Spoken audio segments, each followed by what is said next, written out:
बड़ी खबर, बिहार के सभी थानों में जब्त शराब की होगी जांच, लैब में भेजे जाएंगे जब्त शराब के सैंपल, मजिस्ट्रेट की मौजूदगी में नष्ट की जाएगी जब्त शराब। सूत्रों के हवाले से यह बड़ी खबर है। छपरा में जहरीली शराब से अब तक 30 लोगों की मौत की पुष्टि हो चुकी है और जिस तरीके से वहां पर सियासत गर्म है, माहौल जो देखने को मिल रहा है यहाँ पर, अब ये बड़ी खबर है शराब कांड से जुड़ी हुई। जो भी शराब जब्त की गई है उसकी जांच होगी, उसके बाद ही उसको नष्ट किया जाएगा, क्योंकि मुख्यमंत्री नीतीश कुमार ने जो बयान दिया था उसके बाद से लोगों का गुस्सा वहां पर चरम पर है। मेरे सहयोगी चंद्रमोहन की ये खबर है कि जो भी शराब अभी तक जब्त की गई है पहले उसकी जांच होगी, उसके बाद ही उसको नष्ट किया जाएगा और शराब के सैंपल पहले लैब में भेजे जाएंगे, क्योंकि यहाँ पर हमने देखा कि जहरीली शराब से मरने वालों का आंकड़ा लगातार बिहार में मर रहा है और बढ़ता ही जा रहा है, क्योंकि बिहार में पहले से ही शराबबंदी लागू है। उसके बावजूद यहाँ पर ये मामला सामने आता है, जिसके बाद मुख्यमंत्री नीतीश कुमार जो बयान देते हैं उस पर भी सियासत होती है। नीतीश कुमार ने कहा था कि जो भी शराब पिएगा। अचार सिर्फ खाने के लिए ही नहीं है, कमाने के लिए भी है। ये अचार के बिजनेस करके महीने के 5 लाख कमा रहे हैं।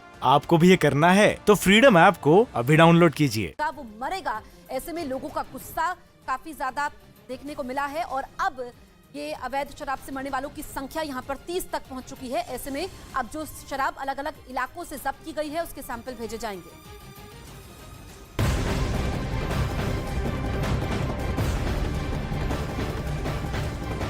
ब्रेकिंग न्यूज आपको बता दें, पाकिस्तान और अफगानिस्तान सीमा पर फायरिंग हुई है। एक पाकिस्तानी फौजी की मौत हुई है, 15 लोगों के घायल होने की खबर है।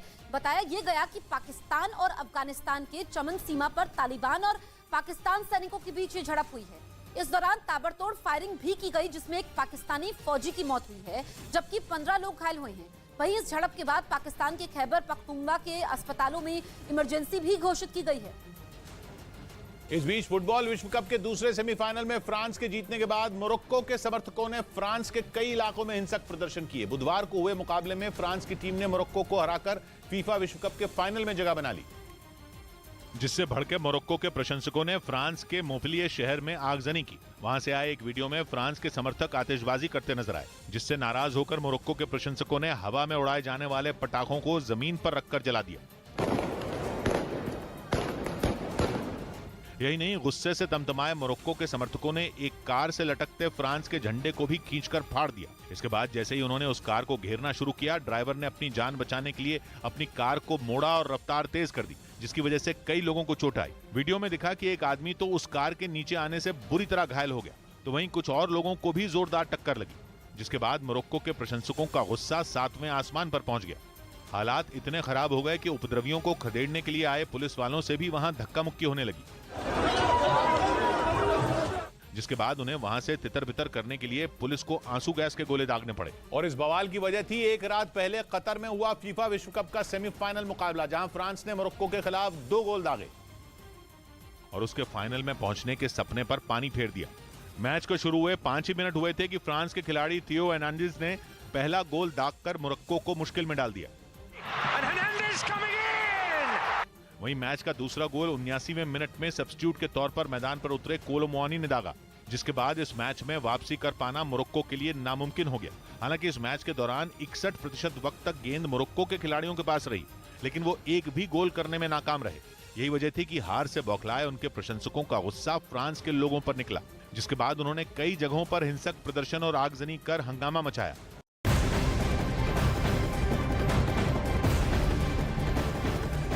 बड़ी खबर पश्चिम बंगाल से, जहां कोलकाता समेत कई इलाकों में करीब 3 मिनट तक एक रहस्यमयी रोशनी देखी गई। खबर है कि आसमान में भी लोगों ने मुर्शिदाबाद, विष्णुपुर में भी ये रहस्यमयी रोशनी देखे जाने का दावा किया। तस्वीरें भी हम आपको दिखा रहे हैं पश्चिम बंगाल से। ये ब्रेकिंग न्यूज है कि रहस्यमयी रोशनी देखी गई। हालांकि इसके बारे में अभी तक आधिकारिक पुष्टि नहीं हुई है कि ये रोशनी किसकी वजह से देखी गई है और अलग अलग इलाकों में देखी गई, जिसमें पश्चिम बंगाल की राजधानी कोलकाता भी शामिल है और काफी देर तक ये रहस्यमयी रोशनी देखी गई है। अग्नि 5 हालांकि मिसाइल देखे जाने की अटकलें हैं, लेकिन क्या ये रोशनी अग्नि 5 मिसाइल की ही थी, ये अभी आधिकारिक पुष्टि नहीं हो पाई है।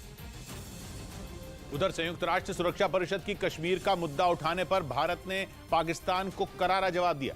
अंतर्राष्ट्रीय मंच पर पाकिस्तान की वजीयत तब हुई जब वहां के विदेश मंत्री बिलावल भुट्टो ने एक बार फिर कश्मीर का राग अलापा, जिसके बाद भारत के विदेश मंत्री एस जयशंकर ने बिना नाम लिए पाकिस्तान को जमकर लताड़ लगाई। आतंकी ओसामा बिन लादेन और संसद हमले का जिक्र करते हुए विदेश मंत्री ने पाकिस्तान की बोलती ही बंद कर दी। nor can hosting Osama bin Laden and attacking a neighboring parliament serve as credentials to sermonize before this council. UN सुरक्षा परिषद में काउंटर टेररिज्म और रिफॉर्म्ड मल्टीलैटरलिज्म पर ओपन डिबेट की अध्यक्षता करते हुए भारत ने पाकिस्तान के साथ साथ चीन को भी खरी खरी सुनाई। एस जयशंकर ने इशारों में चीन को आतंकवाद का समर्थन करने वालों के साथ खड़ा बताया। उन्होंने साफ किया कि चीन न सिर्फ आतंकी साजिश रचने वाले देशों का साथ देता है, बल्कि उन्हें बचाने के लिए अंतर्राष्ट्रीय मंचों का गलत इस्तेमाल तक करता है। पाकिस्तान और चीन को आईना दिखाने के बाद एस जयशंकर ने दुनिया से आतंकवाद के खिलाफ एकजुट होने की अपील भी की। उत्तर प्रदेश के मेरठ में रैपिड रेल के निर्माण कार्य के समय एक मजदूर का हाई वोल्टेज ड्रामा देखने को मिला। उसने ठेकेदार पर वेतन नहीं देने का आरोप लगाया है। मेरठ के परतापुर इलाके में रैपिड रेल की साइट पर काम कर रहा एक मजदूर टावर पर चढ़ गया। वो टावर से कूदकर खुदकुशी करने की धमकी देने लगा, जिससे साइट पर अफरा तफरी मच गई। प्रशासन समेत रैपिड रेल के निर्माण से जुड़े वरिष्ठ अधिकारी मौके पर पहुंचे और उसे समझाने की कोशिश करने लगे।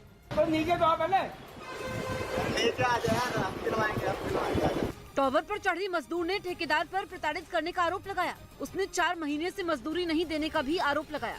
मजदूर के मुताबिक पैसे नहीं मिलने की वजह से उसका परिवार परेशान है। वो 2 घंटे में बकाया तनख्वाह दिए जाने की मांग करने लगा। उसने सुसाइड की धमकी वाला वीडियो सोशल मीडिया पर भी शेयर कर दिया। अरे ऐसा ना करो, उनसे उतर जाओ यार। हालांकि कई घंटों की मशक्कत के बाद अधिकारी उसे समझाने में कामयाब हो गए और उसे सुरक्षित नीचे उतार लिया गया। दिल्ली और मेरठ के बीच हाई स्पीड मेट्रो रेल का कॉरिडोर बनाया जा रहा है। इधर आईएसआई और सिक्स फॉर जस्टिस के लिए जासूसी करने के आरोप में तपिंदर सिंह नाम के एक आदमी को गिरफ्तार कर लिया गया। तपिंदर सिंह को चंडीगढ़ के सेक्टर 40 से मोहाली की स्पेशल सेल ने पकड़ा, जिस पर आरोप है कि पिछले करीब 4 साल से वो पंजाब की सरकारी इमारतों की तस्वीरें और नक्शे आईएसआई और सिक्स फॉर जस्टिस संगठन को भेज रहा था। जासूसी के आरोप में पकड़े गए तपिंदर सिंह के एक कट्टरपंथी समूह से जुड़े होने की भी जानकारी मिली। पिछले हफ्ते ही पंजाब के तरन तारण में पुलिस स्टेशन पर रॉकेट लॉन्चर से हमला हुआ था। संयुक्त राष्ट्र मुख्यालय में महात्मा गांधी की प्रतिमा का अनावरण किया गया।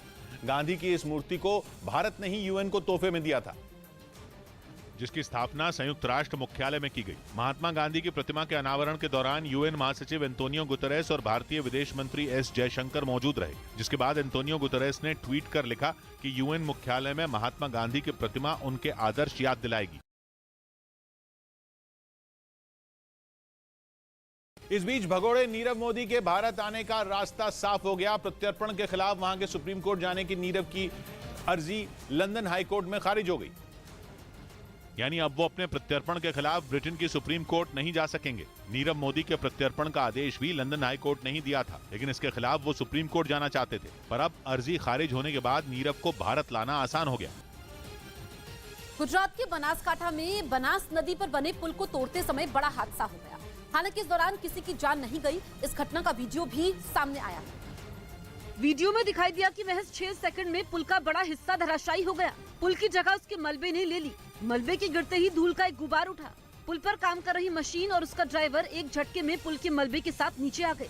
इस घटना की डराने वाली तस्वीरें सामने आई। कांकरेज तहसील के उबरी गांव में बनास नदी पर बना पुल जर्जर हो गया था, जिसके बाद प्रशासन ने उसे तोड़ने का ठेका एक ठेकेदार को दे दिया। आरोप लगाया गया कि ब्रिज को तोड़ने के समय ठेकेदार की ओर से सावधानी नहीं बरती गई और इस वजह से ही पुल का एक बड़ा हिस्सा जमीन पर आ गया। गनीमत रही कि इस बीच किसी की मौत नहीं हुई। केवल पुल तोड़ने के काम में लगी मशीन ड्राइवर समेत नीचे गिर गई, जिससे ड्राइवर घायल हो गया। हालांकि उसे समय पर रेस्क्यू किया गया। उधर हमारे